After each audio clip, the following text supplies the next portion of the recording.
going to talk just a little bit about the draw reins that I guess invented or devised or whatever. And I've been training horses for years, and I always found it necessary with so many horses that I really needed to use draw reins. Otherwise, I had a little trouble keeping a headset. I had a little trouble keeping them collected. And so I used draw reins, but I always had trouble with draw reins. And the problems I had with regular draw reins, and I've used the rolled leather, the cord, the rope, whatever, is so many times, yes, you can get their head down, but so many horses using straight draw reins, they'll actually overset. Otherwise, they'll run through the bridle. They'll put their head way down. They don't necessarily even try to slow down. And to me, that's almost worse than throwing a horse's head out or escaping by getting too high. Otherwise, when they get behind the bridle or behind the bit, I really had a problem with that. Another problem I have with draw reins, anytime you ride with regular draw reins, you're almost forced to ride with two hands. Otherwise, the way they're made, the rolled leather, the rope, or whatever, you'll need to use two hands. And obviously, training a horse with two hands is really good. But to me, especially on a more finished horse, you need to ride with one hand. If you got to show with one hand, I think you need to do a lot of training because it's a complete different feel using two hands on the reins and using one hand, using your neck rein or one hand only. I use the German martingale a lot, and German martingale was really good. And I know a lot of people use the German martingale. Disadvantage I have with the German martingale, because it goes down, ties between their legs, a lot of horses I really had trouble bending with the German martingale. Otherwise, it pulls their head down, but it's hard to get their head laterally. So using the German martingale was okay. It was also very inconvenient with me, a German martingale. I'd almost have to take my other reins off, switch reins to another bit as I use it on different horses. So I experimented around for years. I'd used all kind of cords and whatever, trying to devise a system. And I finally came up with kind of a homemade version of how to make a draw reins. I made them out of rope at first, or cord, and made where I can adjust it to actually put a stop on my reins. The original reins that I had made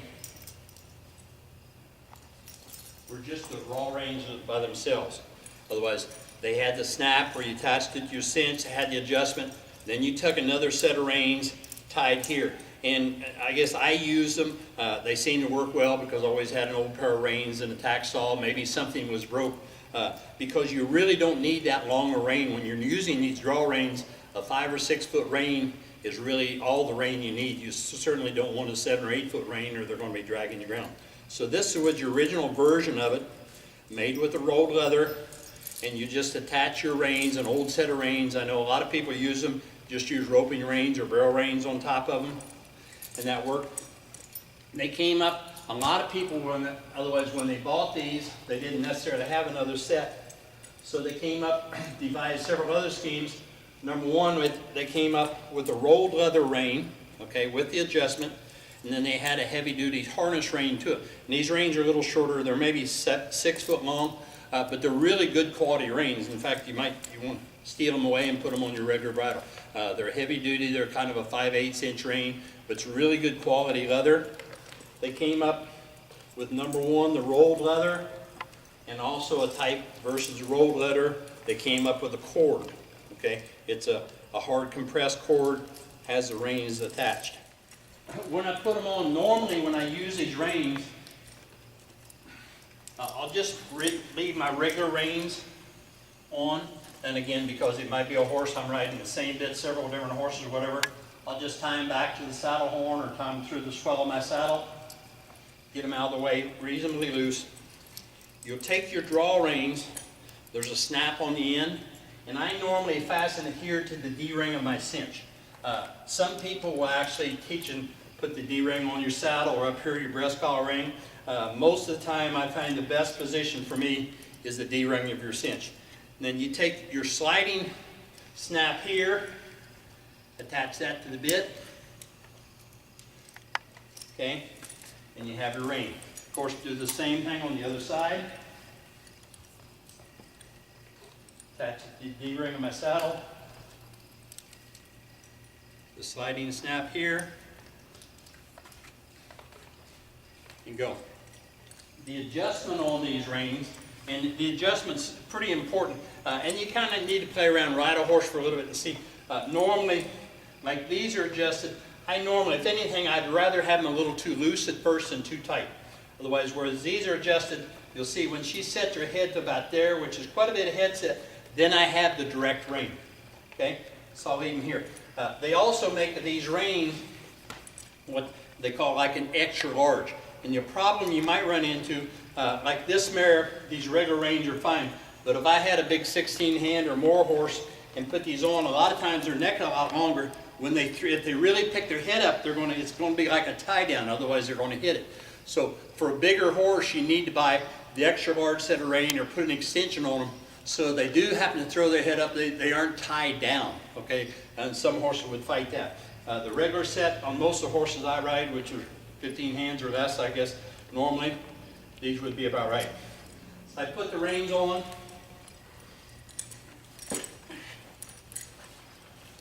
And go ahead and again, adjustment. Might need to ride with them for a while. I think my left one's a little looser than my right one right now, but that's okay. Okay.